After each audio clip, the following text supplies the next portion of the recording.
What's going on, everyone? Welcome back to another edition of the Breakdown Sportscast.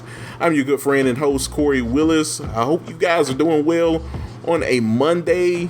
Just wrapped up week 6 of the college football season, and man, what a week it was. It was mayhem on Friday and Saturday, I guess you could call it, out there in the world of college football. So overall, I hope you guys enjoyed the weekend that was, and I hope you guys are getting ready for a great work week and a great week in week 7 of the college football season. So it's a lot of great games out there, so I hope everyone's doing well.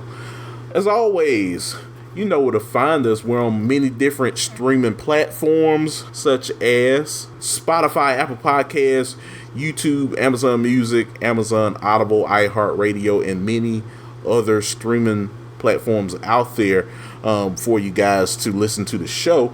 We appreciate you guys listening in.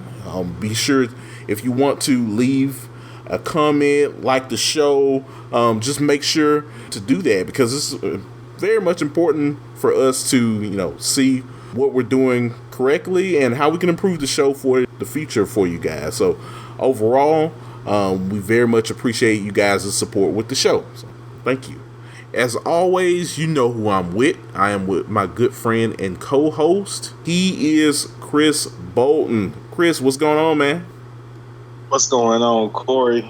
Man, it's been a weekend, hasn't it? Just upsets galore. Oh my goodness, the trap week it exceeded the hype. Yes, man. What a week it was, Chris. I don't even know where to begin, man. This was mayhem, and I know me and you've kind of talked on and off about. And not just us, a lot of people around the country have talked about this season could very, very much reminisce the 2007 season, where it was just mayhem every single week. This was one of those weeks where we saw mayhem in college football. So we saw mayhem, we saw history. I can tell my kids, my future kids, one day, your dad was around when Vanderbilt beat Alabama. Exactly. I see Ramon's flag. Oh my God! That happened. It was on my birthday, but I just wasn't here yet. Yeah. So, it was all the way back in 1986. Good grief! But yeah, no, it's insane, man. So we'll go. I know we're gonna get into it, but yeah, we saw some stuff, Kory. Yes, we did. Like what a week it was in college football, Chris. I mean, we had, some of maybe not like your top 4 teams in the country, but you did have teams all across the board in the top 25 just knocking each other out. It was literally pandemonium at its finest. And that's what makes this sport so great, Chris.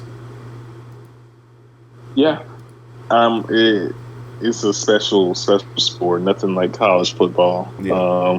And we witnessed a weekend that will be remembered this season. This it's going to have a lot of ramifications throughout the top 25.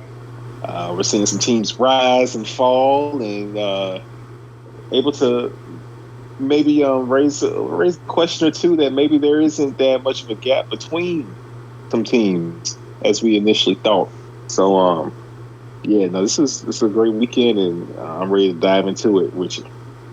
Absolutely, man. I'm ready as well. So yeah, man. Great weekend of college football. I hope everyone out there got a chance to witness the week that was. And man, we got a lot of topics to talk about, a lot of great games to start out on. And I mean, what better way, Chris, to start out with probably, out of all of these games, probably the biggest shocker. And that was the game down in Nashville, Tennessee, where Vanderbilt hosted number one Alabama, Chris. This was a game that no one saw this coming, where the Vanderbilt Commodores got their first win against an AP number one ranked team ever in the school's history, by toppling Alabama 40-35. This was a crazy game, Chris. Vanderbilt did not quit. Diego Pavia, a guy that we've talked about on this show multiple times, fearless. From beginning to the end, he was fearless. 16 for 20 with 252 yards, passing, 2 touchdowns, no interceptions. And, he also rushed for 20 carries and 56 yards. So, he was just as dangerous with his legs as much as his arm strength. And, man, it seemed like every time they answered and Alabama came back to answer, and they knew this. They knew that would happen. Man, they came back with with a right hook to, really stumble Kalen DeBoer's offense and defense. So, man, this was a big win for Vanderbilt, the biggest win in school history. I can't say anything else, Chris, but this was a shocker. If you're a Tides fan, you just won a big game at home against the Georgia Bulldogs, a team that, everyone looked at preseason as being a team that was going to potentially make it to a college football playoff and national championship. And they still definitely have that opportunity.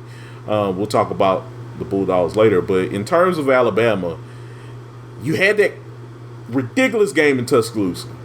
You come to Nashville and you drop this game against an unranked Vanderbilt team. A good team, but, no one saw this coming. Now you got to start asking yourselves, I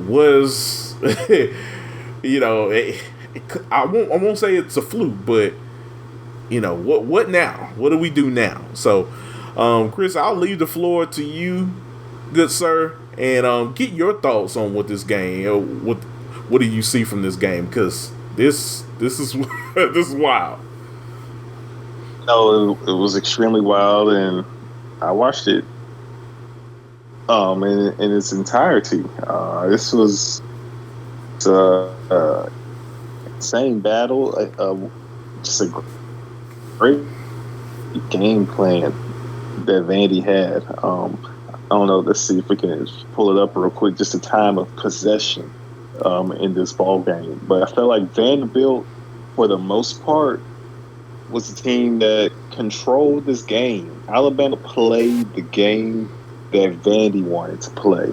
And out of 60 minutes now, Kory, this is a 60-minute ball game. Mm-hmm. 15 minutes, 4 quarters. Vandy possessed the ball for 42 minutes and 8 seconds. That's crazy. That's the story of the game right there. They played their game. They executed the game plan. They kept that prolific offense off the field, forced them to make plays. And, when you have a team as talented as Alabama, they will make plays. Mm-hmm. Plays will be made. But the more you keep that team off the field, the better.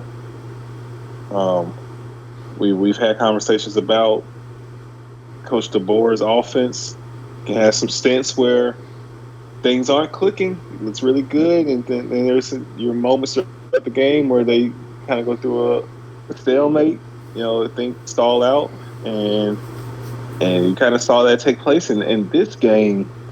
But even I'm gonna touch on. We're gonna get to Bama, but I think we should hit on Vandy just first.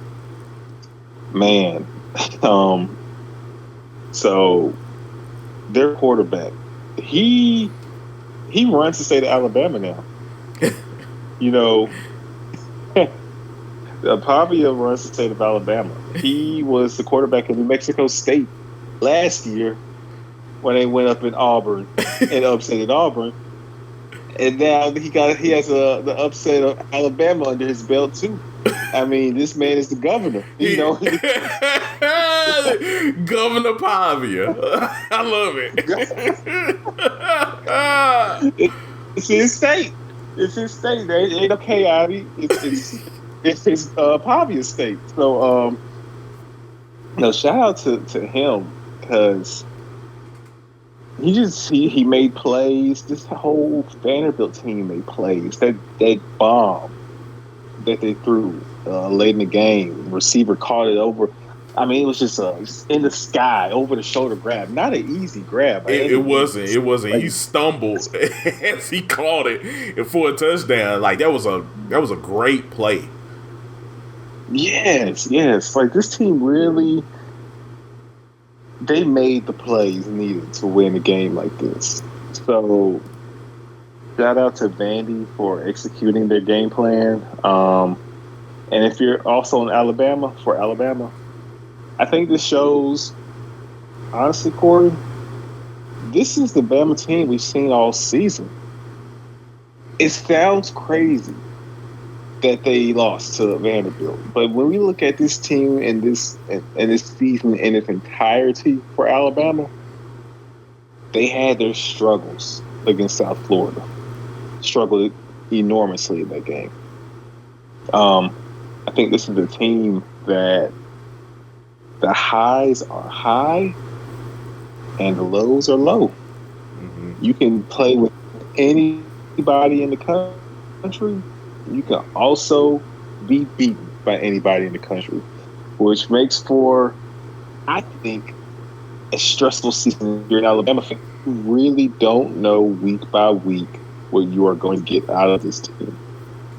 When things are clicking, it's beautiful. And when things are not clicking, they'll have you ready to pull your hair out your head because they can be very undisciplined at times. They allow Vanderbilt to have the drive continue a couple times just because of undisciplined play and penalties, extending their drives. Like, it's stuff like that that shows it is a new era. Mm-hmm. It is a new staff. Like, it's an exciting team. I think that is part of the fact that Saban isn't your coach anymore. That we're seeing wide array what the hell can happen when Alabama is on the field now with Kalen Boyer as the head coach, because you knew how Nick Saban teams were going to play. Right. You knew. Mm-hmm. We don't necessarily know how what we're going to get out of Alabama from a week to week, game to game basis. Yeah.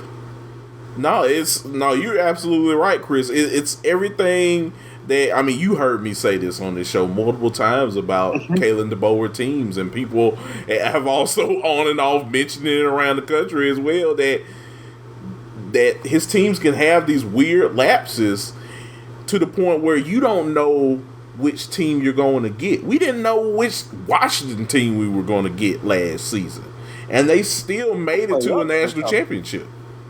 Right. There were so many games. That's such a great point, because there are so many games that are closer than it should have been last year for Washington. But when they played somebody really good, they stepped up to the plate. Yeah. They played great football. Mm-hmm. Beating Oregon twice. So that's a great point. Yeah. It's amazing. It's really on brand. Yeah. Mm-hmm. Right. It's literally the brand of football that Kalen DeBoer brings to Alabama, just as he did with Washington. And if you're an Alabama fan and you see that, man, you gotta be tearing your hair out your head, Chris, because in the past with Nick Saban teams, you knew that you were going to get tough physical football for 60 minutes, and you would grind it out and grind it out so much that you would tire out the opposing team, because that was a part of your game plan to give them that final knockout blow. That was the Alabama standard. Now the Alabama standard is pretty much playing people close to the point where you don't know what might happen. You might come out this game with a victory. You might slip up and make mistakes that will haunt you for the rest of the game. And that's just kind of what you got to deal with now if you're an Alabama fan. They very well could be 3-2 today, Kory. They really could have lost. Georgia took the lead. Mm-hmm. Like these, they won the game, yes, but like I think if we're looking at this season in its entirety and the whole, I think Alabama fans are I think they really are concerned, and this was something that was kind of brewing, and so we will see how things continue to play out, but it's not outside the realm of any, like, of all the possibilities and everything that the team can lose potentially a couple more games this regular season. That very well can happen. Yeah. You're going to LSU later this year. You are going to Tennessee. Missouri is coming to town. It's the SEC. It's the SEC. A lot can happen. The Iron Bowl. We saw it last year with Nick Saban. That was crazy. Yeah.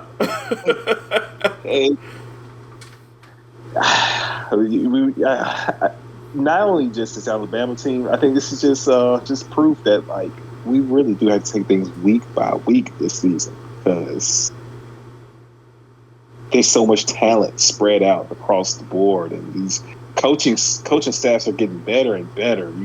This things, just anything can happen. I mean, we've always known that, but like this is real proof that just anything can happen to anybody, no matter how good or great or talented your squad is. No, you're right, man. You're right, and I think this is the year of the upsets.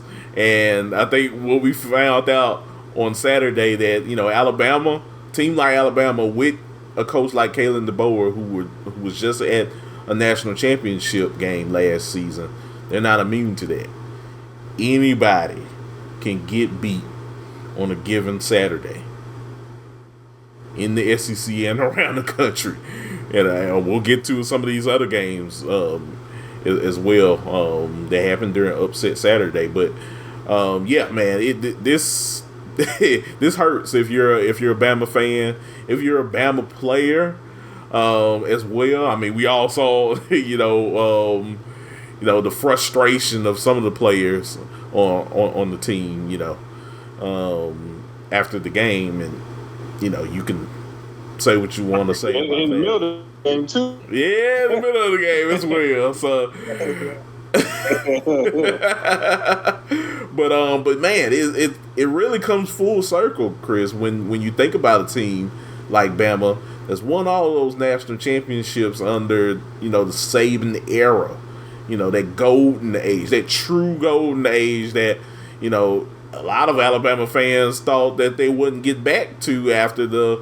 If you were around during the Bear Bryant days, a lot of fans didn't know how, Alabama would, come back to prominence, like the way that they did. But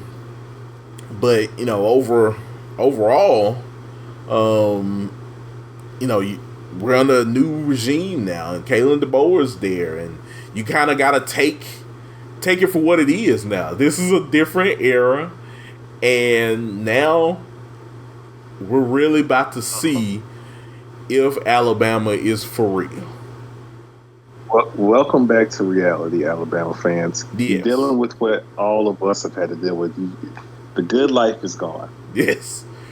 Welcome back. This is college football. You're one of us. Yeah.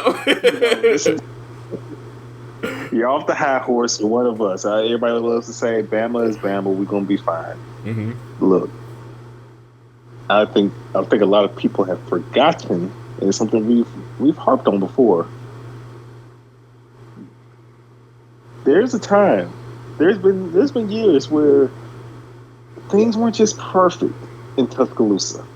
I'm from Hattiesburg, Mississippi. I grew up with Southern Miss and Coach Jeff Bauer when the Eagles would play Alabama.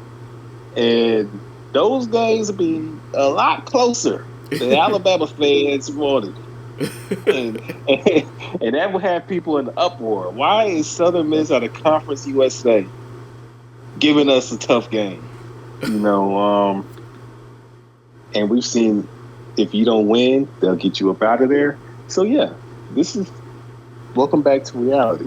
Yep. Things aren't going to be perfect. So we'll see how the season plays out. But I will say though, if you're a Bama fan, you see how good this team can be. It's just a matter if you can consistently play to that level. But when they are on, they are on. There's no denying that. Yeah. No, you are right. It's not as much as this team does not have any talent. This team has a ton of talent. But can this talent, just like in those Saban days, can they be consistently good, consistently on their game to knock opponents out? And we have not seen that consistently. I know you mentioned, Chris, that this team really should be 3-2. Maybe they should be 2-3, because when we look at that USF game, that was a game that could have went all sorts of in the wrong direction. So it's not just these last two games, Bama fans. Think about that game as well too. That was also an eye opener if you're a Tides player or fan. Mm-hmm. No, you're 1,000% correct. And just one quick point before we move on, because we could talk about this all for hours. But this is a byproduct, I believe, of a new age in college football. Mm-hmm. We're going to see inconsistency when you aren't a team that's just ground.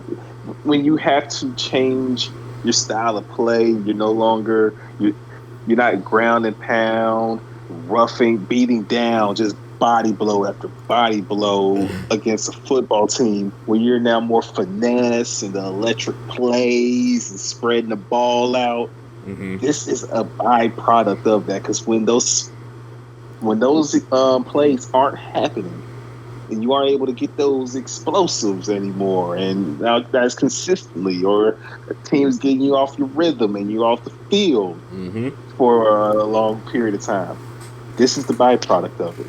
Yeah. So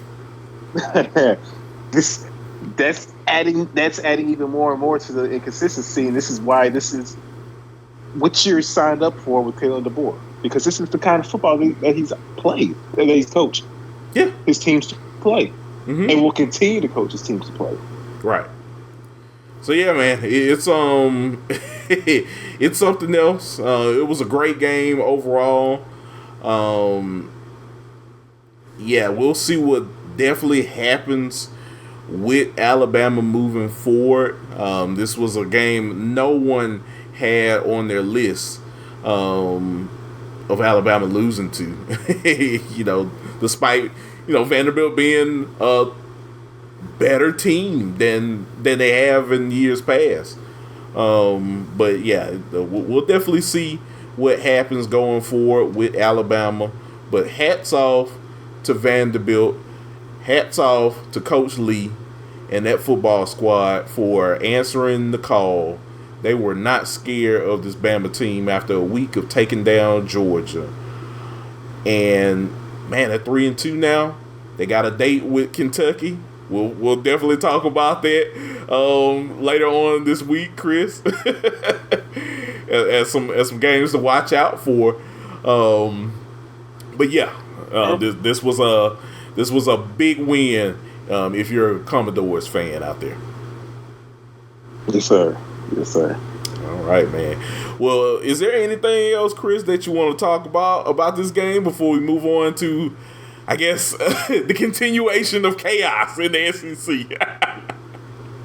Chaos is a ladder. to quote Littlefinger, to quote Lord Baelish, from Game of Thrones. We can keep it moving though. All right, man.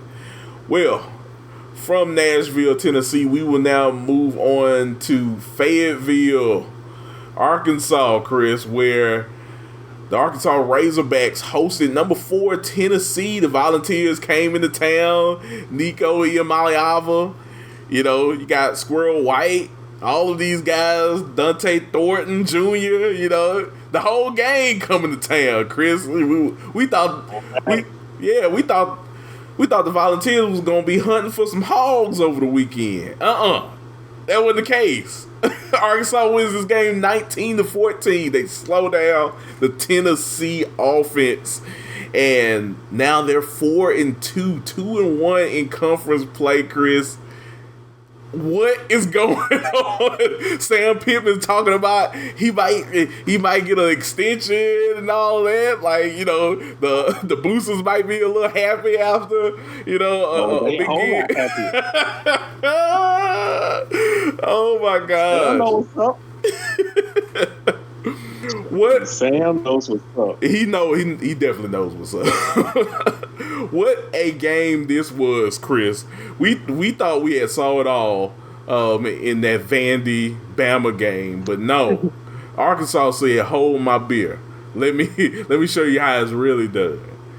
They slowed down. Ain't no fun when the hog got the gun. Exactly. I know you heard that saying, ain't no fun when the rabbit got the gun. Ain't no fun when the hog got Man, they heard Tennessee saying it's hog season. Man, they grabbed that shotgun and they just started just shooting around like Looney Tunes around Josh Heupel's feet. Somebody called the police, but it ain't for me though. Oh my God! They had Josh Heupel skipping down all around Fayetteville, trying to get back to Knoxville. Oh man! But overall, what a game this was. Arkansas. Yes. Who knew that Arkansas was going to slow down this potent offense at Tennessee, Chris? This was a wild one. I'm still shocked to know how, like, Tennessee had nothing to answer for in this game. This was crazy. But what are your thoughts about this game? Wow.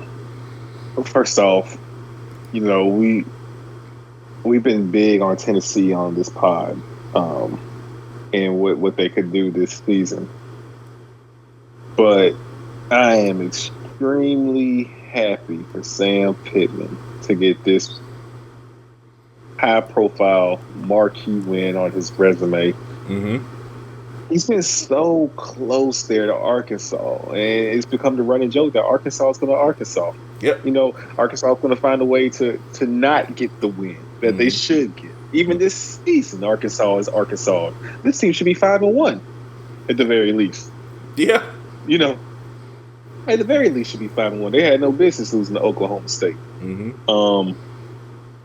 But this just goes to show. I think he really has made his mark with this team. This team is bought in. This team could have easily quit on him. After the Oklahoma State debacle at home. And you follow that up with losing in Texas, you know, in Dallas to A&M in a close game. A game that you feel like you probably should have won. Mm-hmm. So, huge win for him to get this one. Huge win for this team. And this team showed its character. Like you said, they put the clamps. They had this offense. They put a seatbelt on this offense, man. They had the receivers clamped up. They couldn't get the explosives like Tennessee prides himself on being able to create with their running game. Mm-hmm.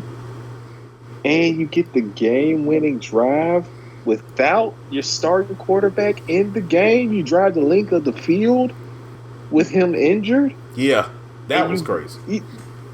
Come on, man! Like, Arkansas is legit. Yeah. I'm bought in.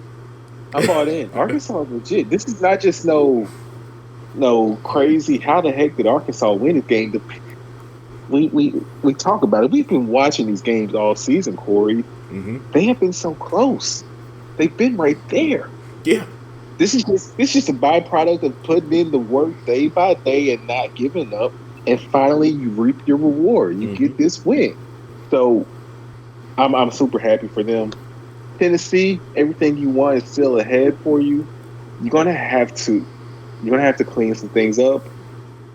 They did miss out on some explosives. Some plays were there to be made. They didn't make them, and that came back to bite Tennessee.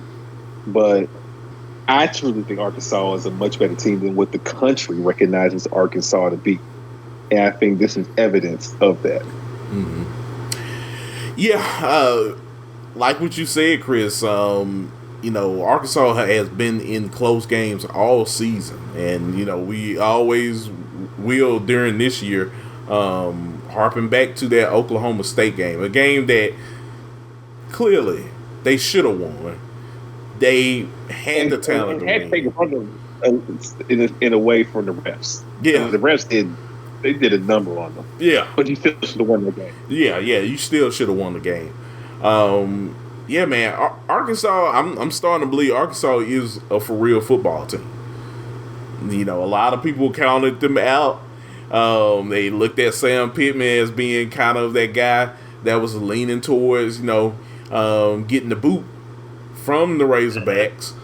And man, this team has answered the call. No, he's not going anywhere after a win this big. This was a monumental game for the Razorbacks. They needed a win like this, and this definitely does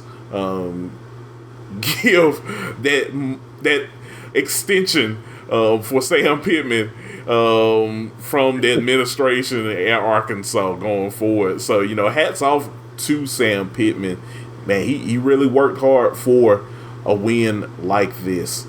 So man, I as for Tennessee, this is a tough loss, but 12-team playoff, you can still rectify your season after a tough loss like this. I think they shouldn't really harping on this too much, because I think this is a really talented Arkansas team that's probably going to be ranked by the end of this season. So I think for Tennessee, everything's still in front of them. They still have to play Bama. So what happened to Bama? And they still have a couple of other games as well. I mean, they still have to play against a good Vandy team. They have Kentucky still. They got at Georgia on November the 16th. So, still some big games for the Volunteers if they want to, try to rectify things this year and try to make it in the college football playoff. So I wouldn't harping on this game too much if I'm Tennessee. No, this is man, this is just a byproduct of the SEC. The SEC full of really good teams. Well, I mean, you can have a top 25 recruiting class. Your recruiting class be 23rd in the country, and it's best in the conference. I mean, that's how crazy the things are in the SEC. Like, everybody is talented, right? So when you put that together, and you have a staff that can put together a great game plan, and you're at home. The things align for you to possibly get that upset win, get games like this. And for Tennessee, it's just go back and drawing board. You got to get right. They started off this year. Honestly, it's kind of similar to Ole Miss. If we're gonna keep it a buck, the competition level hasn't been there. Yeah. We Chattanooga, not good. NC State, even though they're preseason ranked, but right. We see how that's aged. Mm-hmm. They weren't good. Kent State, arguably the worst college football team in Division I. I mean, they atrocious. they are bad. Yeah, they are bad. And Oklahoma, really great defense, like a really good defense, stellar defense, but offensively just terrible. You know, they thought they had someone Jackson Arnold, and they learned quickly that they don't. Mm-hmm. So this is honestly, you know, you can make a case that this might have been their first real test, but we just didn't know it because of the mishaps that Arkansas has had along the way. But we're going to see. We're going to see because there's some more games on this schedule that will test the Volunteers, and we're going to continue to learn more about this team. But I wouldn't say I'm not right. I wouldn't write them off by any means, but it definitely gives Coach Heupel some material to show them at practice to continue to get things right. Yeah, no, you're right. You're definitely right, partner. Yeah, this definitely reminisces a schedule that Ole Miss has. I mean, we all really gave, you know, Ole Miss the talk, I should say, when it comes to scheduling these types of games. If you're trying to make it far in a playoff, especially in a 12-team playoff now. So, yeah, no, you're absolutely right. So, you know, hopefully Josh Heupel and his coaching staff can get these guys, you know, to rally together, because we're now at the second half of the season for everyone, and they have some big games that I just mentioned, you know, to close out the season on. Games that they should know no one's going to, you know, take their foot off the gas pedal on when it pertains to playing them this season. So hopefully, you know, they get in the lab, they get better, and hopefully they won't let this game, this one game, dictate the rest of their season. So we'll see. We will. Yes, sir. Yes, sir. Well, Chris, is there anything else, my man, you want to talk about in regards to this game? Not necessarily this game. I just want to make a quick last point. Yeah. Nico Iamaleava, as much as we love him and as talented he is, he's going to have to grow up very fast. Yeah. The composure and the everything that we thought he is, and I still think he is. He's going to have to grow up very fast because that was a game that I think we'll see here next year, and even though he's still around for a junior season per se, I think that's a game that he finds a way to win in the future. Yeah. So if the team wants to continue and wants to win an actual championship, then maybe this was needed. You needed this experience, because he's going to be in another ball game like this going forward, where you need him to come up big in crunch time, and he fell short in this game. He made some plays, but ultimately they fell short. He's going to have to grow up and get to a point where you might not need that last drive to win it all, to win the game. So still love Nico, still very high on him. This is just part of his maturation process, I think. And we have to remember that this is his first season as a starter in big time SEC football. As great and talented as he is, I think we still have to keep that in mind as well, Kory. Yeah, we're absolutely going to have to keep it in mind going forward. So, it's going to be interesting to see how he excels. If, you know, hopefully he can, you know, brush this game off, and, you know, the rest of the team as well, because, you know, losses can, you know, make you stronger throughout the season. So, they're definitely going to need his assistance, his leadership, if they want to, you know, toughen out this season to make it far in the playoffs. So we'll definitely see what happens, man. All right. Well, Chris, if We're all good to go on this game. We can move on to the next game up in Seattle. How's about that? Let's do it. All right. So, the Washington Huskies, ladies and gentlemen, had a big game in Seattle, Washington, where they brought back the reigning defending national champions, number 10 Michigan, over the weekend. This was a game that, I was very much interested in watching. Me and you had talked about this game, Chris, on our prediction show, and we had our sights set on what both teams could do in order to win the football game, in order to make sure that they could control this game for 4 quarters. Hey, Washington did everything that they had to do to win this ball game, and I think they did it about as efficiently and correctly as possible to win this game. So, yeah, Washington won this game 27-17, and now Washington is 4-2, 2-1 in conference play. Michigan's also 4-2, 2-1. And, that's Michigan's second loss of the season as the reigning defending national champions, Chris. And I'm sorry, I don't see how Michigan can even remotely come back to try to win a Big Ten championship with this type of team. I don't.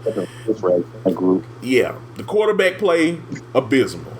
I mean, we did get to see Donovan Edwards. I guess he ran it in for a touchdown, but look how long it took for us to see Donovan Edwards. So this team is just all out of whack, Chris. I think everyone knows that, and yeah, the season is definitely over now. If I had to be honest, and if you're a Washington Huskies fan, hats off to you, because this was a big win for Huskies fans. That last year we just saw this game in the national championship, and you lost, but you got your revenge. And hats off to Will Rogers as well. A guy who was at Mississippi State, played under the legend known as Mike Leach, the Pirate, and he decided to move on, for his last season of football, and he helped this team win big as well. So hats off to Will Rogers, a great guy and a great leader on the gridiron. But overall, Chris, what were your thoughts about this game? Our team was favored. People were asking, like, why is Washington favored and Michigan's ranked top 10? Because if Michigan does not play Michigan football, they are losing. Yeah. If they can't dominate things and make it an ugly game, they are not going to win. Right. And it was going to be tough to play their brand and style of football on the road. So, good win for Washington. Michigan, we have a problem when it comes to quarterback. It's bad, Kory. This might be the worst quarterback situation in Power 4 conferences for any team. It's pretty bad. This is really rough right now. Like, I don't know any school that has had this many issues at the quarterback position in quite a while. Like there's no one productive. They are searching. They don't know. They it's just not happening. I don't know if it's the players. I don't know if it's the staff. If this group wasn't prepared in the offseason to perform, but nobody is good. No one. Have they tried out 3 different quarterbacks this season and nobody's good? Yeah. 3 or 4. I think they are searching, and it ain't there. It's not there. And that's bad because we getting into conference play. I know. And this ain't the last. This ain't the last road game you got in the Big Ten. It's oh my god! Get better. You got to go see our boy. You got to go to Illinois. You got to go holler at Luke Altmaier. They going right there. Mess around and run y'all off the field. I was just gonna say that. Like, man, good luck with that, Michigan. Because my gosh, I mean, if you Sharon Moore, man, you don't know what to say. Like, it's looking real 7-5, 6-6 yeah. Right now. You go to Illinois.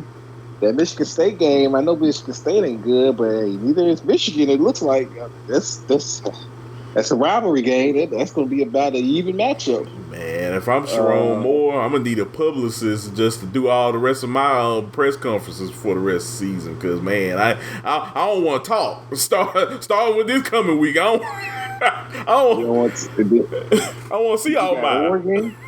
You got Oregon. You got to go to Indiana. And Indiana is playing some really good football. They are. They're really good right now. Undefeated. And you got the game when you play Ohio State. Brian Dave, they are planning to unleash what's been 3 years of pain stored up in Columbus. They are going to let that loose on November the 30th. Man, oh man, it's going to be tough week in and week out for this team, especially with how you don't have a quarterback. That just makes it hard enough. Yeah. So, oh boy. Yeah, good luck, Michigan fans. Yeah, good luck. You might well get ready for basketball season at this point because there's no hope. You just looked at least an additional 3 to 4 losses. It's tough. It really looks like that because you beat USC, but granted, USC was a home game. The difference between the USC and Minnesota, both home games.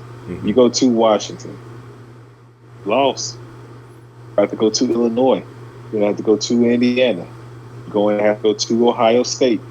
And I know you beat USC at home, but I feel like Oregon is a much better team than USC. So I don't think what you did against USC and Minnesota ain't necessarily destined to play out that way when Oregon comes to town. So it's going to be tough, man. The second half of the season is going to be real tough for the Wolverines. Yeah, it is, man. So, yeah, it's tough if you're a Michigan Wolverines fan, but, man, yeah, this is bound to happen. Of course, after seeing all of the talent that went to the NFL, Jim Harbaugh's not there anymore. So, and you had all of the other distractions that, I guess you could say are still, still looming around, I guess you can say. So, man, it's just a perfect storm of just a lot of just a wasted season. I guess you could say it's tough, man. It's tough when you don't have a quarterback out there that's taking charge and really, leading your team to victory in a consistent basis or a consistent manner. So it's tough, man. But overall, it was a really bad game for Michigan and a really good moment for Jedd Fisch and his first year at Washington overall. So, hats off to the Huskies, and getting that big win. And now they can move on to, bigger things and see what they can do in the Big Ten Conference. Yep, big win for Washington.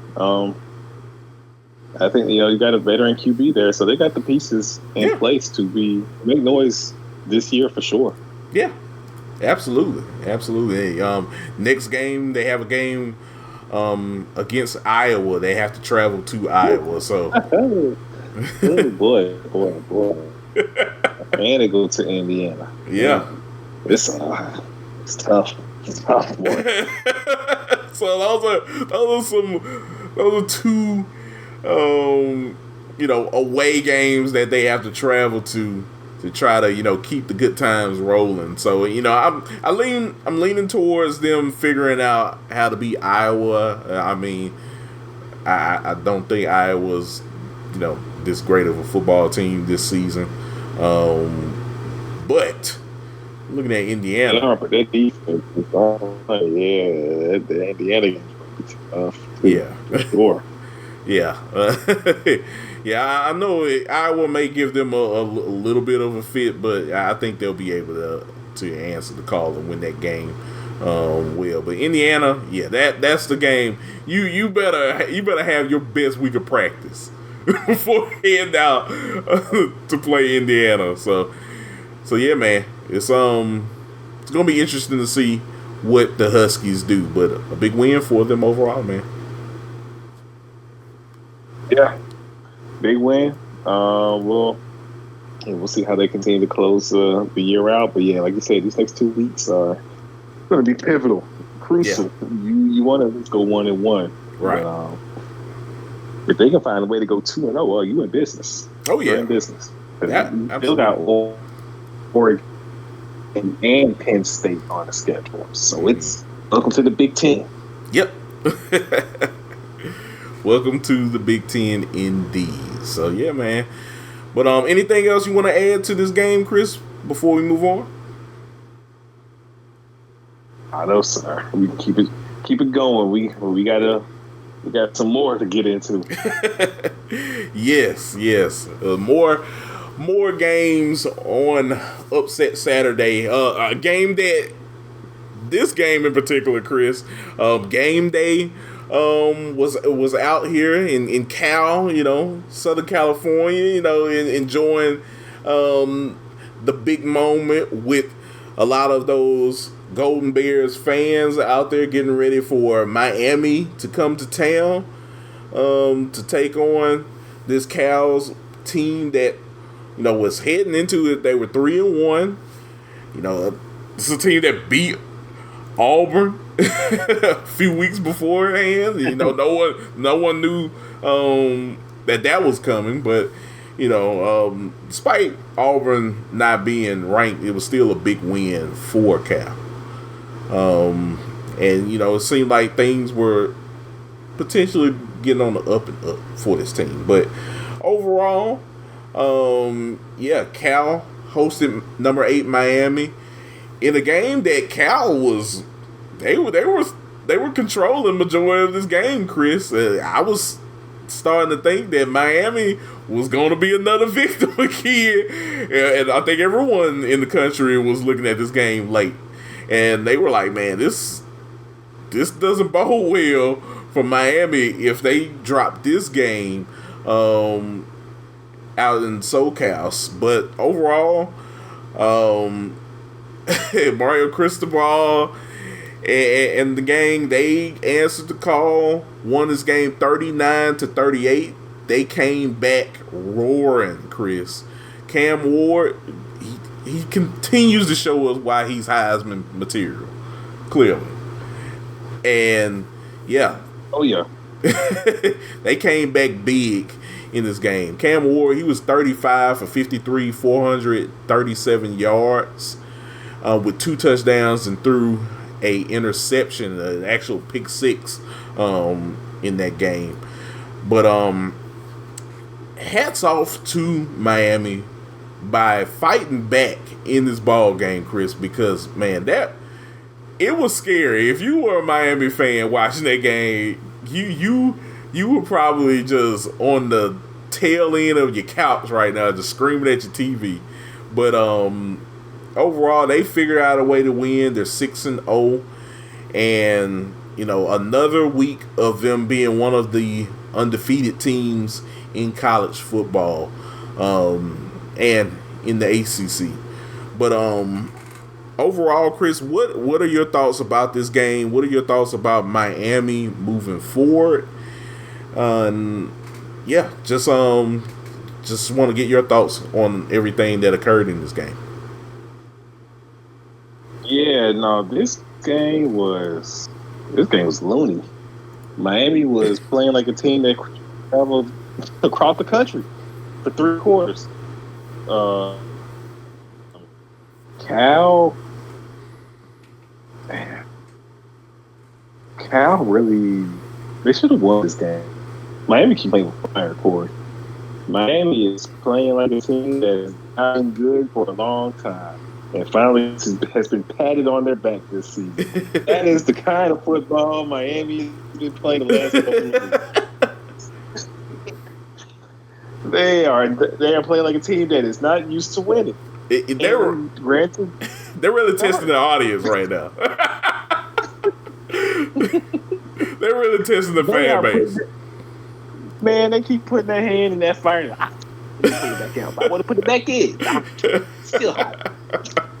They are playing with fire. I don't know if it's you got to get hyped up for who you're playing kind of deal, because this team,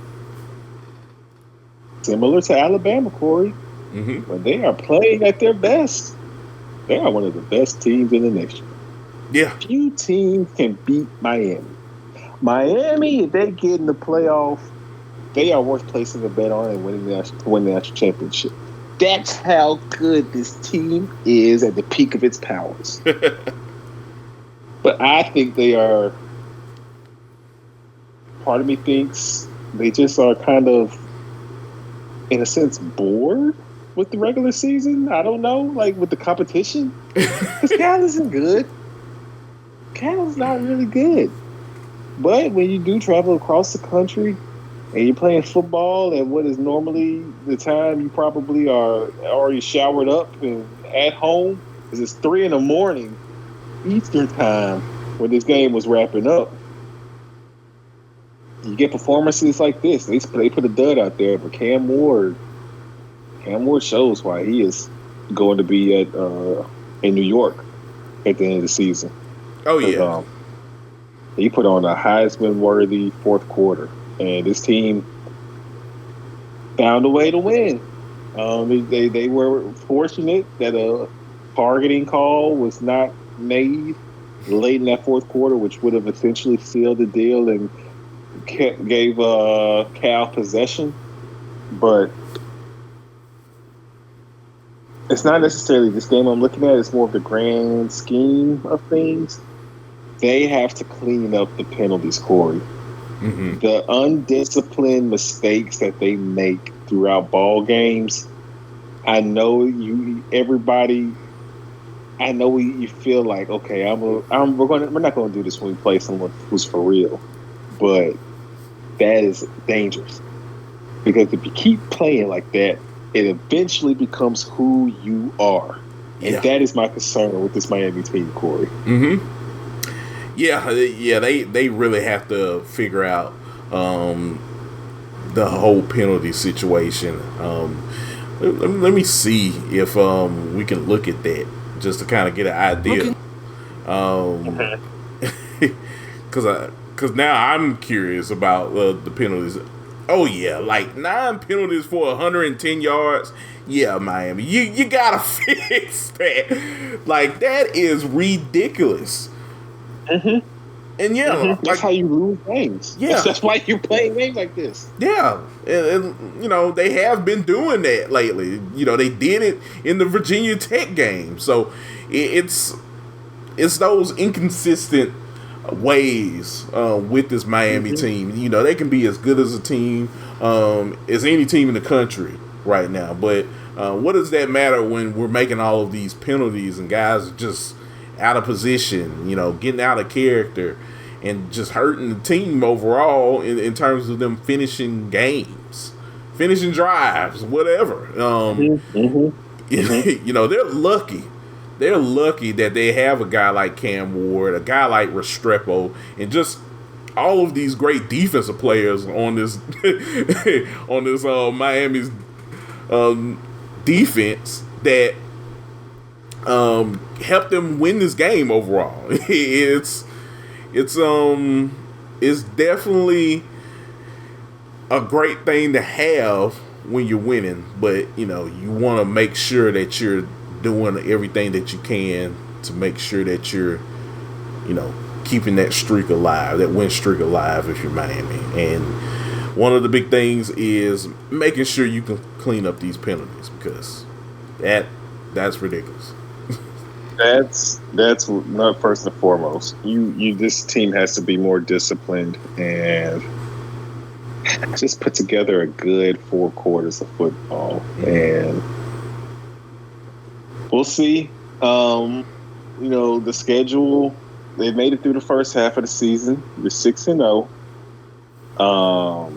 Everything that you want is right there ahead of you. Mm-hmm. We'll see how they continue to play, but the bad habits have to be broken. Yeah, I think that's what Coach Mario Cristobal has to pound that in this team's head. Mm-hmm. Because like I've already said it, you can't just flip the switch. It's not that simple. Kory. It starts at practice, man. It starts to get getting these guys on board if they want to try to turn things around in a more consistent manner. Man, when the U was the U, it didn't matter what weekend, who they were playing. They were beating the dog snot out of everybody every weekend. Yes, they were. They were. When the U was the U, they were beating everybody down. Mm-hmm. They got to have that mentality. Like, you see Michael Irvin on the sidelines.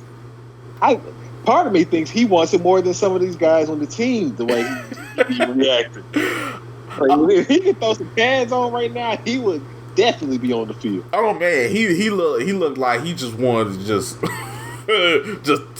toss around some of these guys out there, man. It looked like he wanted to go after some of the Miami players, man. Just shake them right quick. Like, what are you doing? You hurt the football team, son. No, seriously, he wants it, and I think that's why he's so fired up, because he knows that. Yeah, he's lived it. He's the old head. He's the OG. Mm-hmm. He's been on Miami when Miami was Miami, and when they were the ones beating everybody down every weekend. They didn't have many performances like this at all. Yeah. Miami's had these stinkers, mm-hmm. quote unquote, back-to-back weeks. Yeah, that has to be fixed ASAP. Yeah, nah, you're right, man. It has to be fixed, and can they fix it? We'll see, but. Mm-hmm.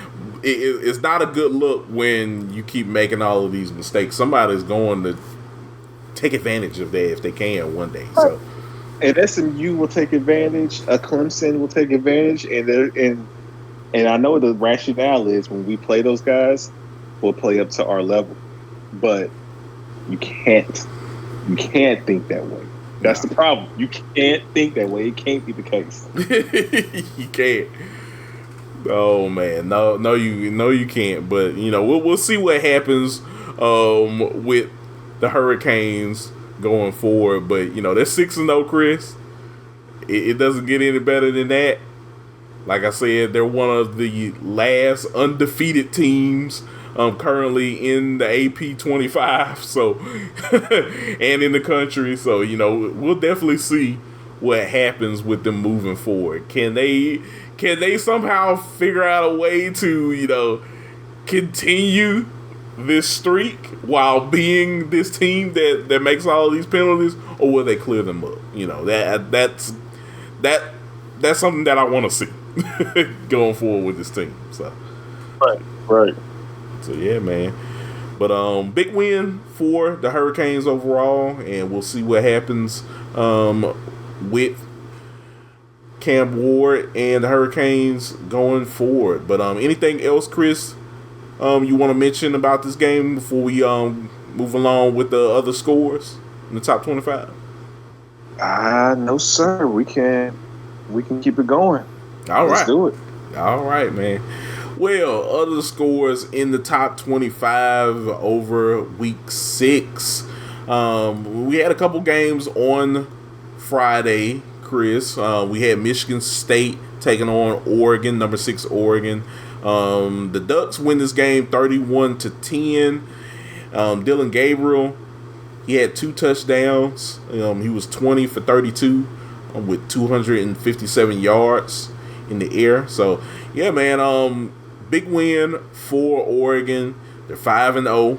They're they're in that mix with Miami and a couple other teams as one of the unbeatens. So, we'll see what happens with Oregon moving forward. But what are your thoughts, Chris, about Dylan Gabriel moving forward?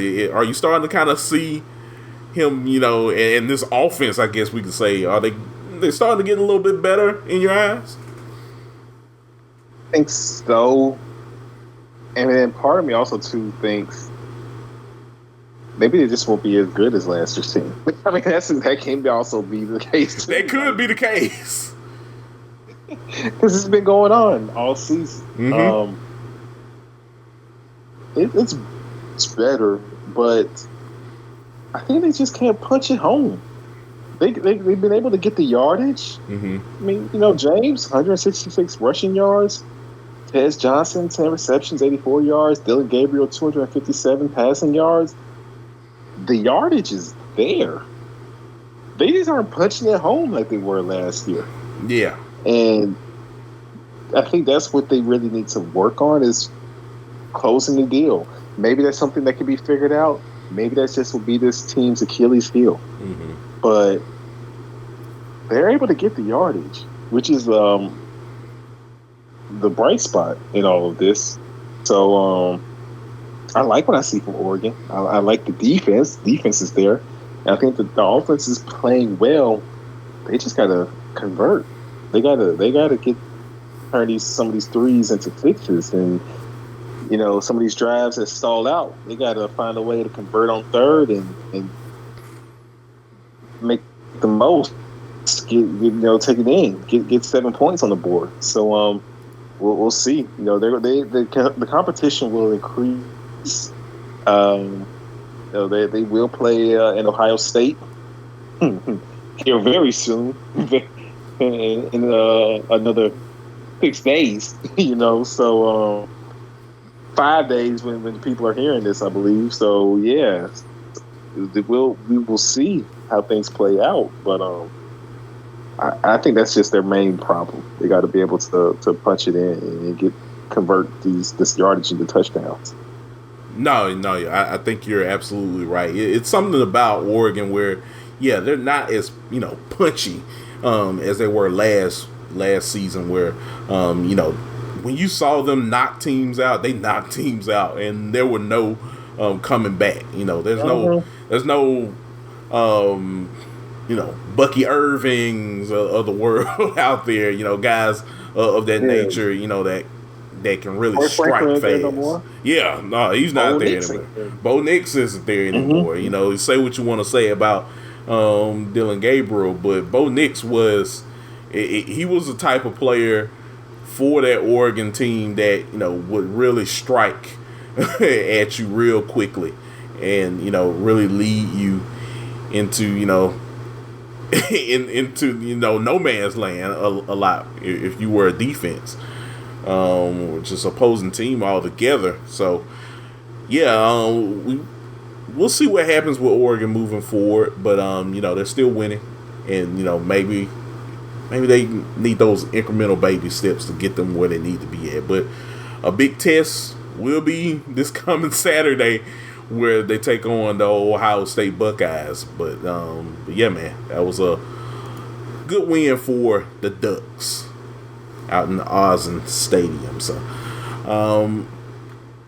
the next game we'll talk about, Chris, number 25 UNLV brought in Syracuse. This was a game that UNLV had they've been in the news, of course. And this is a game that I was looking at over past Friday and seeing if UNLV would make sure that they could capitalize off of this moment of, being in the spotlight and still kind of proving people wrong. Like, hey, our quarterback left, but we still are a talented football team that can handle this season and potentially probably be a group of 5 team that can get into the playoffs. Well, Syracuse answered the call and they won that game 44-41. So now UNLV is knocked out of the top 25 as we're recording this today. So they're pretty much out now. So we'll see what they do for the rest of the season. But did you watch this game, Chris? Yeah, I went back to watch it, and the UNLV got hosed. They should have won this game, man. That penalty that was called in OT. Oh yeah, egregious. Yeah, egregious. Yeah, the UNLV the targeting call. Yes. Yeah. Yes. That was rough. UNLV got job, man. They had this game won. So I don't feel any differently about UNLV than I did prior to this game with this loss, because I know this team should have won that game. I feel like they had that game taken from them. Granted, that happens when you put it in a position where the referees can determine the game or have a huge impact on determining the outcome of the game. But I still feel like UNLV is the real deal. So I would love to see UNLV in Boise. That would be a great matchup. But I feel like UNLV and Boise have a case as the 2 best teams that are not in a power conference. That are group of 5 teams. I feel like those are probably the 2 best teams playing right now in the position. Yeah. Yeah, boys are playing good football right now. I mean, we all know about Gianti, that guy. We'll talk about him in a little bit. But yeah, man, yeah, that would be an interesting game to see. Both of those teams are really efficient in the group of 5 level right now. So that will be a fun game. But yeah, big win for Syracuse by taking down a top 25 team. Syracuse is now 4-1. Moving along, we had number 3 Ohio State on Saturday. Chris, they knocked out Iowa 35-7, made it look easy. Ryan Day coaching mad. Will Howard out here 21 for 25, 209 yards with 4 touchdowns right now. I mean, is it just me, Chris, or is Ohio State just beating down people quietly?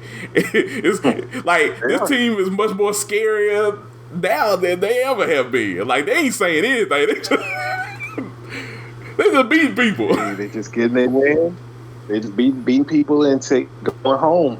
And they're handling business. Yeah, Ohio State, they're winning.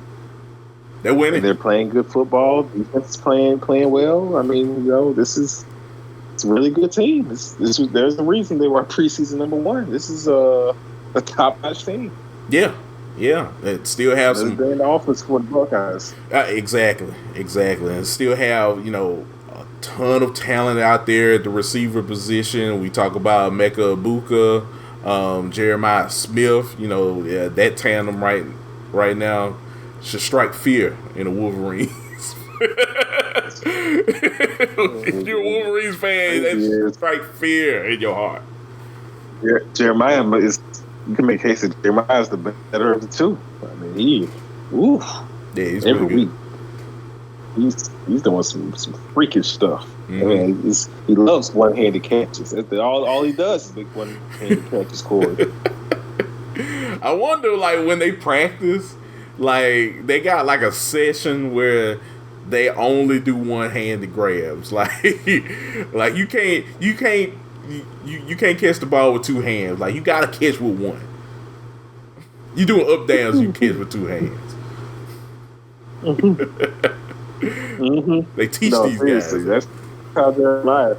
That's how Jeremiah plays ball. Plays football. But yeah, this team is the truth. It's the real deal, and they just another week of handling business, beating Iowa like they did. Absolutely.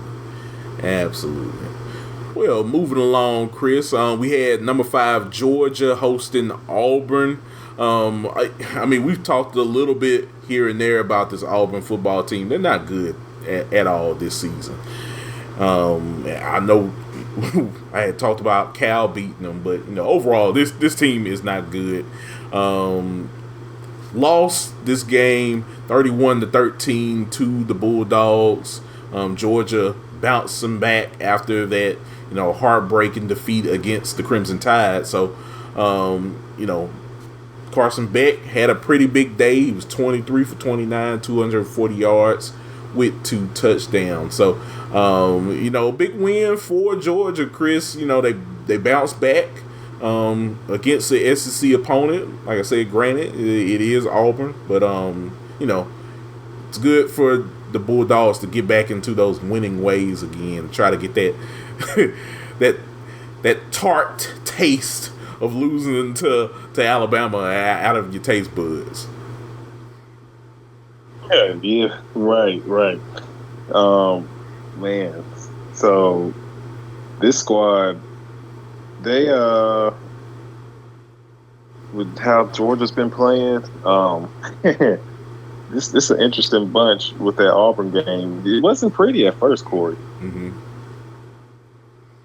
It wasn't pretty at first, but Georgia got the win 31-13, and they avoid the upset like everybody else has unlike some of the other teams in the SEC, because it was a wild weekend for SEC teams. Yeah, and you're right.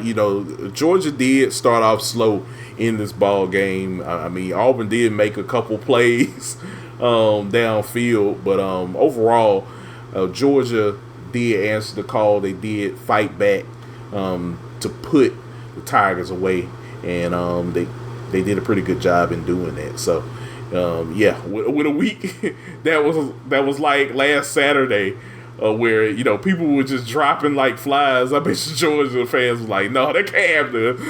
Kirby was like, "No, I ain't gonna get sunned like that." Not on my watch. Yeah. Exactly, not on my watch. That ain't happening.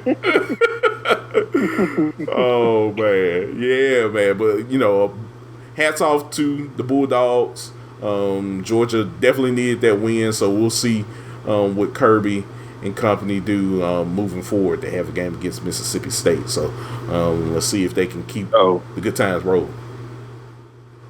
The trap game.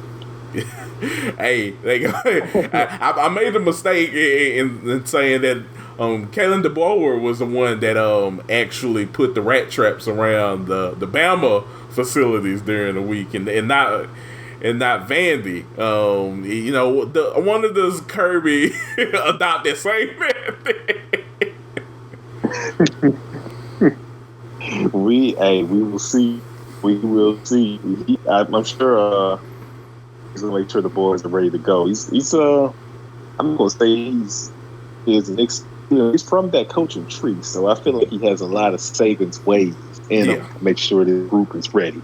Oh yeah, for games like that. Exactly. So I don't think they're going to take this Mississippi State team too lightly. Say what you want to say about State this season, but Georgia doesn't want to deal with another game like they did a little over a week ago. So at all. Absolutely. So we'll see what happens this coming week. But number 7. Penn State moving along. Number 7 Penn State hosted UCLA. They won this game 27-11. Drew Allar was 17 for 24, 237 yards through the air, and threw for a touchdown. And he also ran for one as well, Chris. So, Drew Allar just, being that guy for Penn State, he's a jack of all trades kind of guy. Penn State still rolling. I guess you can say they're not totally knocking people out, and they're not dropping like 50 burgers, 60 burgers on people, but they are winning and being consistent in that way. So I mean, if you're James Franklin right now, I guess there's nothing else you can complain about. Win is win. Yeah, no, win is a win. I just know too, though. I just would like to Penn State beat UCLA a little more convincingly, personally. But I think Penn State is who they are. This is what they do. So it's on. And hey, look, if you avoid the upset, that's the motto for this weekend. You avoided the upset. Yes. So you live to fight another day. Right, exactly. Don't be a statistic around here in college football, all right? don't be getting sunned out here, all right? That's all we have. Because a lot of people get caught lacking. Exactly. I agree with you. So, yeah, big win for Penn State over the weekend. At this game, Chris, number 9 Missouri headed to A&M, Texas A&M, in College Station. The Aggies were ranked 25 in this game. They get housed. Number 9 Missouri gets housed 41-10. I mean, Chris, they had no answer for the Aggies and what Mike Elko was dialing up on Brady Cook. Brady Cook was out there looking like he saw deer in headlights in this game. Yeah, he did. And, this goes along with our prediction. So I said Coach Elko's the X Factor. Yeah. You did say that. A&M's had all these games where you think something and they don't, and this, that, and the third. But this is time. And I felt like Coach Elko was going to be in the lab and have some things ready for a Missouri team that's been disappointing. That's the hype this year, and A&M is looking really good. 41-10. I mean, it's one thing to win at home and take and hold home field. It's another when you put a beat down the way they did on Missouri. Like, this victory is being overshadowed by all the shenanigans that took place this weekend. This was a new top 25 team playing in. And it was a team that was ranked up 9, not 25. Yeah. I mean, they really gave Missouri the business in this game, and now a lot of people are looking at Missouri as more so of in that pretender bracket, not so much as a contender bracket. So I mean, we'll see what happens with Missouri as the season progresses. But this wasn't a good look at all, Chris. If you're trying to make a name for yourself in the SEC, you had all this preseason hype from all of the national pundits in the media. So this was a humbling experience if you're a Missouri Tigers fan. Yes, indeed. Yeah. Yes, indeed. So yeah, we'll see what happens with both of these teams moving forward. I think A&M has a bye week before they head to Starkville 2 weeks from now. So we'll see what happens moving forward for both teams. And I think Missouri has a game. They have UMass. That's a perfect game to bounce back for. So I think we'll get to see Missouri bounce back fairly quickly. Get that mojo back, right? Yeah. So yeah. We will see. Yes, sir. Moving along, we had Minnesota, Chris. This was another shocker over the weekend. Upset Saturday. Minnesota hosting number 11 USC. Minnesota wins this game 24-17.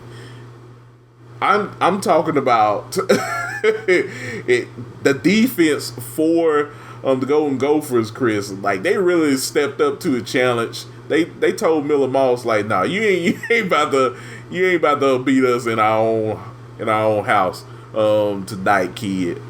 And man, they had that game winning INT to take down USC, and it was really much of a thriller, Chris.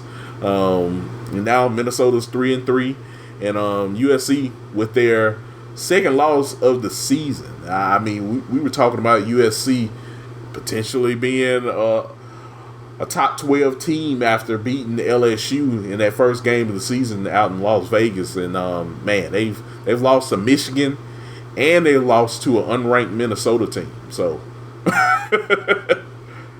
that's a shocker. Hey, that is not looking good. Yeah. That is not looking good at all. So, yeah, no, this was a big surprise. But, hey, we said earlier in the show, welcome to the Big Ten. Welcome to the Big Ten. Means on the road. This is what happens. Whether you're a veteran of the conference, new to the league, the road games in the Big Ten, road games, ACC, the 12, ACC, just high level power forward football. It's crazy. No matter who you are, you can't get got. You can't get got.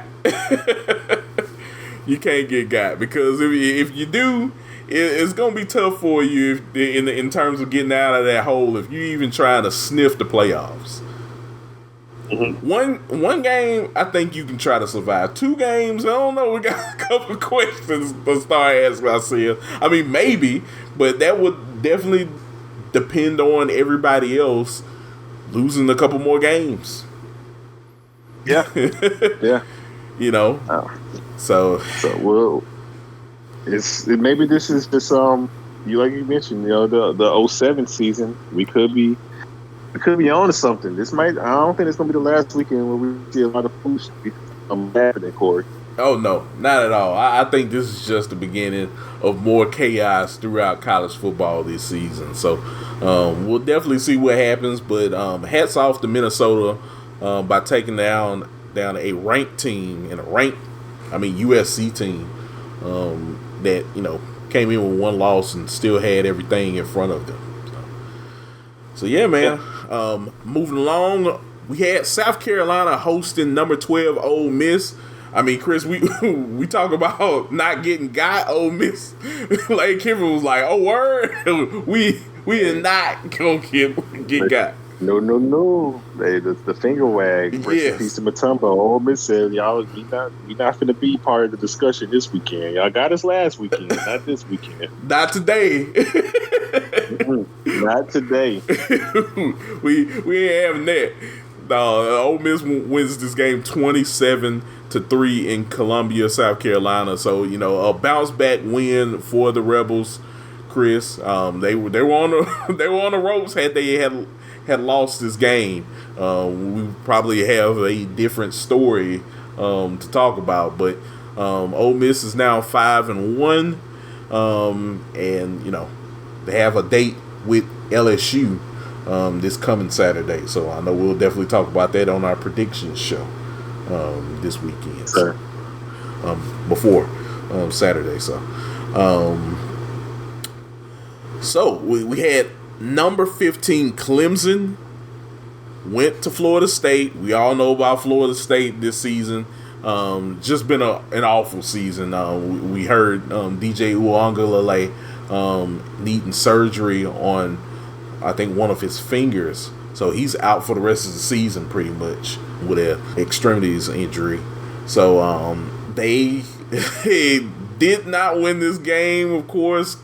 Clemson answered the call. They took out this Florida State team and won this game soundly 29-13. I mean, there were times where it became a game where Florida State started to want to fight back because Brock Glenn is now the quarterback of the Seminoles. So yeah, Brock Glenn made a couple of throws, Chris, in this game, but it wasn't enough to stop Clemson overall. And hats off to Clemson because they've been beating people every week since that Georgia loss, and I'm starting to forget that they even had lost that game at this point now because they're starting to showcase why they're potentially one of the best teams in the ACC. And who knows? You might see Clemson, Miami in the ACC championship when it's all said and done. But overall, Chris, what did you think about this game? Hey, Clemson doing what we said they would do. They got the win. They covered. Shout out to Clemson. They've really bounced back since that loss at week 1 to Georgia, and I really like what I'm seeing from this team. I'm not holding that loss against them at all. Mm-hmm. I like what I've seen since then. So, hey, Dabo's he's on a mission. Dabo's on a mission. This is what hey, everybody want to see. You want to see angry Dabo, revenge Stephen Dabo? You getting them right now. We get them. we talk about it when they lose. You got to big him up when he's winning. Dabo's out here. Yeah. Yeah, no, we're seeing him in full fledged right now. He's on a revenge tour right now, taking down anybody in the ACC. So, yeah, big win for Clemson. We wish this rivalry was under bigger, higher stakes.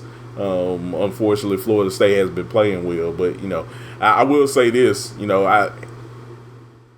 It sucks that DJ is out for the season, but man, when I saw those 2 touchdown throws by Brock Glenn, I'm like, man, maybe he should have been out here all along because maybe he should have been starting from week 0. Yeah, like man, he really should have been out here. From the beginning of the season, man, because he does bring a different spark to that Florida State team. Still a bad Florida State team all around. The defense is abysmal.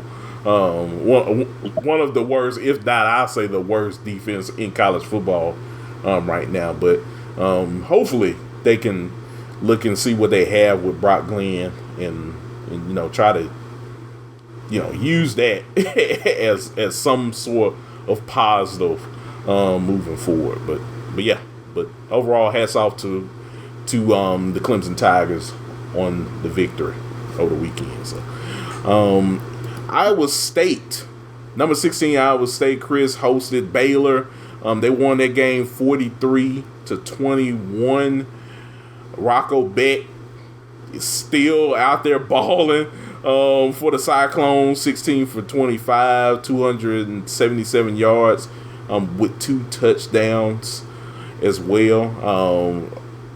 Your guy, Jaden Higgins, he had 8 receptions with 116 yards and a touchdown. So, Iowa State, showcasing why they're one of the best teams in the Big 12 conference right now. So, we looked at teams like Utah. I mean, we were looking at teams like Kansas. I mean, Kansas had lost over the weekend, as being one of those top teams. And Iowa State, they're showcasing why they're not scared of anybody, Chris. Iowa State's up there. It's a race between Iowa State, BYU, and Kansas State. It looks like. That's what it looks like. I love the Cyclones. Yeah. Love the Cyclones. It's a really good team, and they are very disciplined. Mm-hmm. I think we're going to continue to see you're a disciplined team that will help you handle business and win games that you should win, or keep you from harm's way. Oh yeah. That's what we're going to see all season long. We're seeing teams like Miami play with fire, extremely talented, themselves in some binds and positions that have to do some crazy stuff. We're seeing teams that are less talented but way more disciplined, like Iowa State, put up on whoever they play that weekend. Yeah. No, you're right, partner. Yeah, they are. They are swiftly and soundly beating down people each and every week right now, and this is a good football team. and we'll definitely see what happens. Do they you this year? Let's see real quick. That will be must-see TV if Ohio State and BYU clash. It would be not. So we got So they got West Virginia next. Yes. Yeah. Texas Tech is a very interesting game. Yeah, Texas Tech, they're leading the Big 12 in the standings right now. Texas Tech is legit. That was a sleeper team. That was a team that I was so disappointed. That remember the season opener how they beat Abilene Christian. Yeah. What is going on? I was expecting so much better from Tech, but Tech is playing really good ball. Beat it. Yeah, they are. They are. So hats off to Coach McGuire and that Texas Tech Raiders squad right now. They showing up right now, Chris, at the right time, boy. That's what people will say. They're peaking. Mm-hmm. They are peaking. Sure peaking. So yeah, I like what's going on. Speaking of peaking, well, he's been peaking all season. Ashton Gianti. Yes. But Boise State ended up putting a smack down on Utah State, boy. 62-30. No WWE. 62-30. Sheesh, boy. These are college football 25 numbers for sure. Yeah. 186 yards just the first half. 3 touchdowns. Mm-hmm. And yeah, he's a freak of nature. He really is. Yeah, he is definitely balling right now. Already in the 1,000 mark, Chris. That is crazy. We're halfway towards the season. He already has 1,000 yards rushing. No, he needs to go ahead. They need to go ahead and send him the invite. Yeah, go ahead and tell him he's gonna be in New York. You already there. Put his seat on. Yeah. Put his name on the seat. Go ahead and print off a name card. Put it on the seat. Ask him for his RSVP. Who else? Who all the family will be in attendance? Like, go ahead and get that done. Yeah. And honestly, with the way these quarterbacks are playing and all these upset games and stuff, I don't think you can force a quarterback to be the Heisman Trophy winner. I think we're looking at it with Gianti. Yeah. No, I think you're right. I think you're right. Man, he is an electric player out there. Anytime he's on the field for Boise State, he definitely brings it. And man, out of all the players, all the quarterbacks out there that we talk about on the show, and just athletes, I mean, we can't forget about guys like Travis Hunter. I mean, Gianti, he brings it. So he's definitely Heisman contender worthy, I should say. So yeah, that was a big win for Boise State. And a couple other scores, Chris, before we move on to our Chiefs of the week. We had number 22, Louisville, losing to SMU. SMU's a great football team overall. SMU's now 5-1. They beat Louisville 34-27. So this was a big game that SMU needed to win, and they got the big win out in Louisville, Kentucky. So hats off to them. Did you see that game, Chris? Yes, I did, and I think I'm ready to say this, Kory. Mm-hmm. We spoke before about how there was Miami, there was the rest of the league. Mm-hmm. At their peak, Miami is still the best in the conference. I'm ready to put Clemson and in that tier 1 with Miami. And those are the 3 in the conference. Yeah. And then there's everybody. Yeah. I agree with you on that one. Yeah, I think those 3 teams are, at the top tier of the conference right now. So yeah, man, it's a 3-way battle between those 3 teams. to see who's number one in the conference. So yeah, man, it's gonna get interesting. I'm really interested in seeing SMU, keep this thing rolling. Rhett Lashley has this team, riding high. Man, hey, if you're an SMU fan from back in the day, man, you're looking at this team with a smile on your face, like, man, we back. Back to prominence. For sure. Yes, sir. But hats off to SMU. And last game, Chris, number 23, Indiana defeated Northwestern 41-24. Indiana is now 6-0, Chris. This is crazy. It's a wild year. And out of nowhere, Indiana's 6-0. And this is a really good team. Really good team. 3-0 in the Big Ten already. Halfway through the season. Yeah, 3-0 in the Big Ten conference. Curtis Rourke, he had a big game. He was 25-33, 380 yards in the air with 3 touchdowns. So, man, they're riding high right now, Chris. I don't know when the last time we saw an Indiana team this good. Last time we saw Indiana playing like this, Michael Penix was wearing the jersey. Yeah, you know what? You're right. Oh, man. Yeah. Yeah, Indiana fans know about that. Yeah. So, but no, this is an even better team than when he was playing there. Mm-hmm. No, this group is for real. So they putting up points in bunches. So we'll see how the Hoosiers continue playing. Mm-hmm. But so far, they legit. They legit. They're already bowl eligible. So, hats off to the Hoosiers. They're playing good football right now. So, yeah, and, overall that is our top 25 for the week 6 of the college football season. So, it was a great week overall, Chris.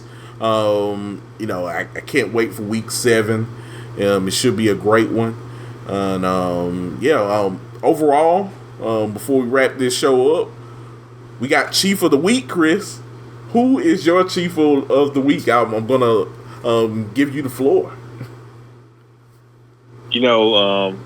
I've been going with, it's easy to go with Gianti with what he does week in and week out. But I'm going to roll. It might shock you, Kory. Mm-hmm. It might shock you. Okay. But I think I'm gonna switch it up on you for this one. So we talked about all these upsets or teams, coming out here and pulling off big time wins or shocking people and everything, putting beat downs together. But I'm gonna take it a conversation. I'm gonna keep it in your, out there in Texas with you. With your people out there, and it's the ops. Sorry, but it's the ops. So I'm gonna go Le'Veon Moss out of Texas A&M. Had a really good game. Only 12 carries, but he made most of the carry of 130 yards, 3 touchdowns. As the Aggies get a big win, a huge win. Win that Coach Elko needs for his resume, and as he continues to establish himself there at A&M as the head man. Le'Veon Moss. I feel like he had a really good game, made the most of his carries, and he's a star in what is, I think, the most underrated win of the weekend. It's being overshadowed by a lot of upsets, but the thorough down the A&M Missouri. I was impressed by that, and he was the engine that took them there. Nice.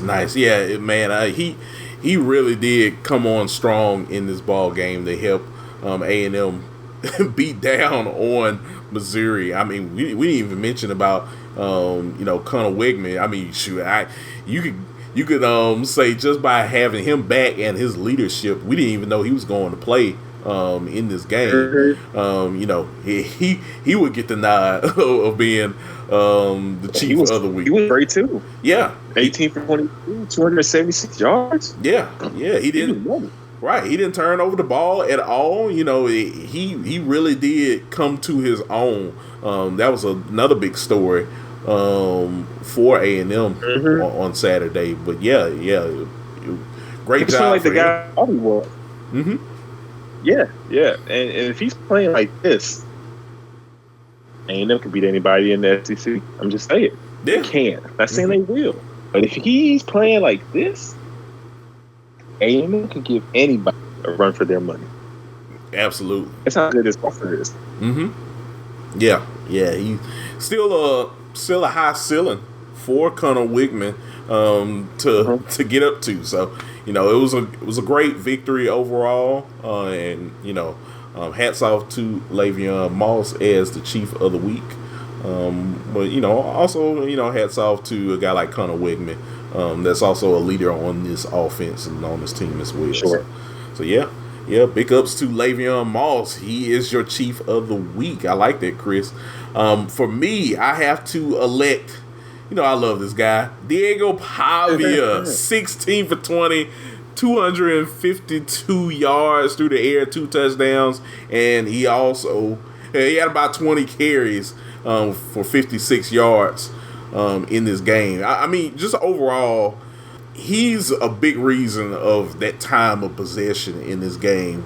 So I have to I have to tip my cap off to Pavia because without him, I don't think Vanderbilt wins this game the way that they do. So no, they don't. He's a big reason for them winning. He is. He's one of those guys you got to hit on in the portal when you're trying to take your program to that next level. Mm-hmm. Vandy has hit with him. Yeah, he's been incredible for his program. And he's led them to what you said, and I think we can agree it's the biggest win in Vanderbilt football history. Yeah, no, I agree. I definitely agree. Yeah, this is the biggest win for them. Still got a lot more games left, but man, having a guy like him on the field really does make a big difference. So, hats off to Diego Pavia. He is my chief of the week. So, yeah. But partner, great week in college football. It just amazing, entertaining week that was in week 6. And I know we got some big games coming up in week 7 of the college football season. Yes, we do. The gift, college football, the gift that keeps on giving. Yes, indeed. So, yeah, man.